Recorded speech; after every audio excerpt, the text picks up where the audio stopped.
αναγγελμένοι να είμαστε κάτι καλύτερο στη ζωή σας.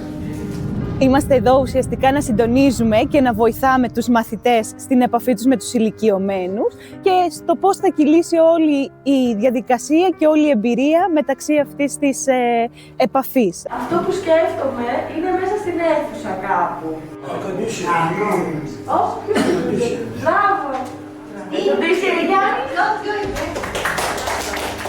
Ήταν μεγάλου αριθμού οι συναντήσεις με τα άτομα, τους ηλικιωμένους. Ξεκινήσαμε από 16 και φτάσαμε μέχρι και τα 26 άτομα.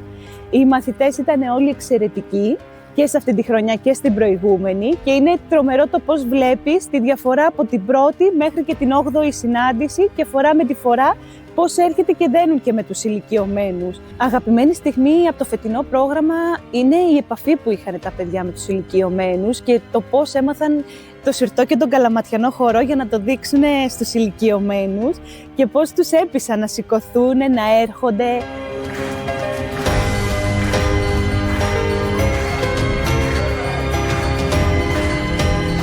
Είναι μία λέξη με 1, 2, 3, 4, 5, 6, 7, 8, 10 γράμματα.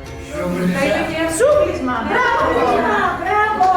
Την οργάνωση την βρήκα μέσω του διαδικτύου. Με ενδιέφερε να κάνω κάτι εθελοντικά και είδα το συγκεκριμένο πρόγραμμα που αφορά δράση σε ηλικιωμένους και επειδή είναι ένας πληθυσμός ο οποίος είναι αρκετά ευαίσθητος και με ενδιαφέρει η αλληλεπίδραση με αυτόν τον πληθυσμό, είδα το πρόγραμμα και είπα να ρωτήσω περί τίνος πρόκειται και αποφάσισα να συμμετάσχω. Υπήρχαν πολλές συγκινητικές στιγμές, αλλά υπήρχαν και στιγμές διασκέδασης, ψυχαγωγίας και η αλληλεπίδραση, η διαγενειακή αλληλεπίδραση που υπάρχει μεταξύ των μαθητών και των ηλικιωμένων, καθώς και η δικιά μας παρέμβαση, σίγουρα έχει να προσφέρει πολλά. Οι ίδιοι ξανανιώθουν παιδιά μέσα από την παρέα, διασκεδάζουν, νιώθουν μία σύνδεση με τη νεότερη γενιά και χαίρονται πάρα πολύ να βλέπουν τους νεότερους,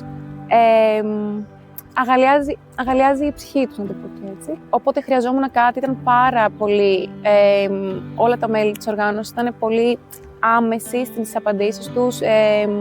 Όποτε είχα κάποια πορεία ή ήθελα να συζητήσουμε κάτι, ήταν πάντα εκεί. Πραγματικά υπήρχε πολλή αμεσότητα και πολύ καλή επικοινωνία. Ντάνι, εδώ.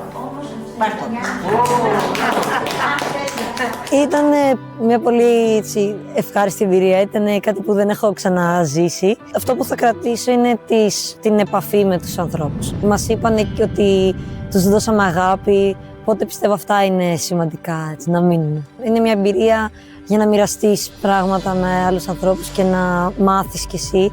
Σε περίμενα να περάσεις μπροστά από το σπίτι μου. Σε μια πέτρα σκαλίσαμε μια πανάρχια λέξη. Γενικά είναι ένα πολύ χαρούμενο κλίμα. Φυσικά είναι και οι δραστηριότητες που κάνουμε και τα τραγούδια που παίζουμε, οι χοροί, όλα αυτά είναι τα θεωρούν πολύ θετικά και εμείς το ίδιο. Δηλαδή και οι δύο περνάμε όντως ωραία σε αυτή τη διαδικασία. Παρότι στην αρχή το έβλεπα σαν έναν εθελοντισμό που πάω για να κάνω κάτι καλό για εκείνους, όντως βλέπω ότι με έχει επηρεάσει και εμένα θετικά αυτό. Θα το πρότεινα 100%. Είναι απλώς πάρα πολύ αναζωογονητικό, πάρα πολύ θετικό. Ήταν πολύ ωραίο που επικοινωνήσαμε με τους ηλικιωμένους και μας λέγανε τις ιστορίες τους. Μου έχει μείνει περισσότερο που χορεύαμε με τραγούδια. Σηκωνόμασταν και σηκώναμε τους ηλικιωμένους για να χορέψουμε. Θα έλεγα σίγουρα να έρθετε, παιδιά, και ότι είναι πολύ ωραία και πολύ ωραία εμπειρία.